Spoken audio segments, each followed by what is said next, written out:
Hi guys, and welcome back. Today we're going to be looking at how to add transitions to your project here in CapCut. Now if you're new here or if you find the video helpful, please give us a like and a comment down below, as it really helps the channel out with the algorithm. And of course, don't forget to subscribe. Okay, so we're going to find two clips. Let's add this one and let's add this one to our project.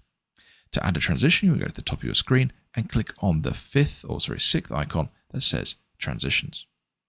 Once you clicked on this, you'll see you have various different options, and you can also search for any in particular, or if you're looking for one that's related to a certain subject, you can find it on the left-hand side.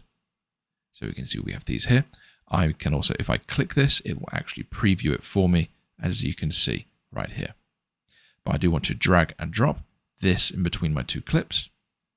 Click OK, and it has now applied it between the two clips. So if I press play, you can see it will do that as the transition between the clips. I hope that was helpful. Thanks for watching. Don't forget to like and subscribe.